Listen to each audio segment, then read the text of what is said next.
Je te retrouve dans cette nouvelle vidéo pour t'expliquer comment est-ce que tu vas pouvoir utiliser les templates dans tes bases de données.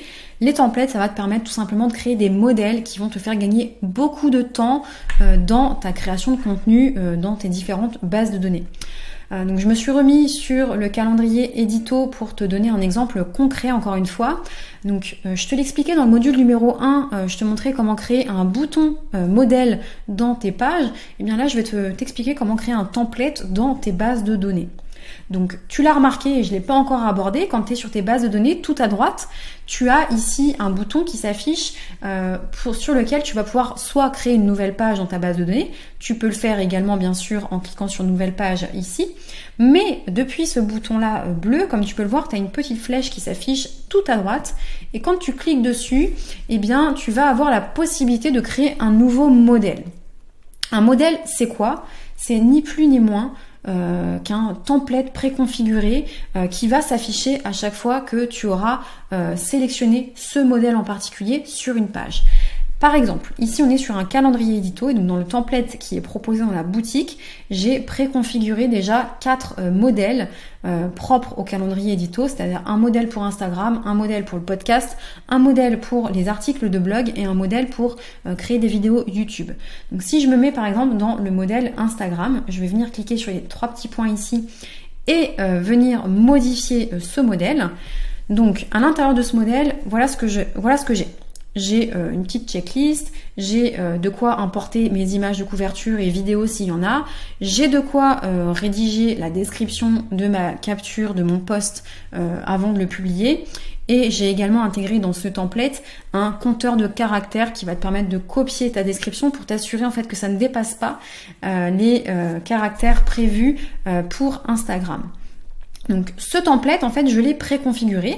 D'ailleurs, comme tu peux le voir, j'ai des colonnes, j'ai des séparateurs. Donc en fait, c'est une page propre que j'ai créée et configurée et qui me permet, en fait, quand je crée une nouvelle page ici, eh bien, quand je vais l'ouvrir, on me propose quel type de template je souhaite sélectionner. Et si je sélectionne celui propre à Instagram, eh bien, ça va me mettre le nom, le titre que j'ai préconfiguré dans mon template, que je vais pouvoir modifier bien sûr.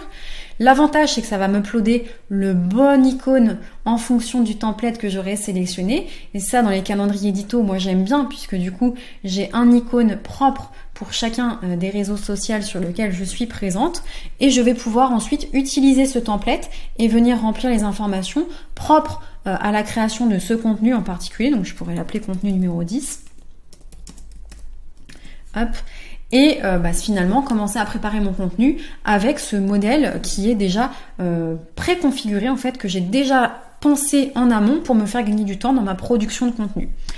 Donc là, bien entendu, je t'ai donné l'exemple avec de la production de contenu, donc un calendrier édito, mais ça s'applique absolument à toutes les bases de données, à tous les types de bases de données, à toutes les pages que tu peux créer.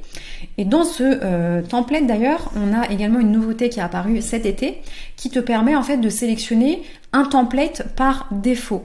Donc moi, c'est pas quelque chose que j'utilise pour le calendrier édito, mais par exemple, si tu as un contenu qui est que tu produis beaucoup plus qu'un autre, eh bien tu peux tout simplement ici en cliquant sur les 3 petits points définir que le template Instagram est le contenu et le template qui sera appliqué par défaut dès que tu vas créer une page. Et quand tu vas sélectionner utiliser par défaut, on va te proposer 2 choses. On va te proposer de l'utiliser pour toutes les vues qui sont comprises dans le calendrier édito, donc autrement dit toutes les vues qui ont été créées dans cette base de données, ou bien uniquement dans la vue qui s'appelle ici ID. Donc tu peux sélectionner l'une ou l'autre.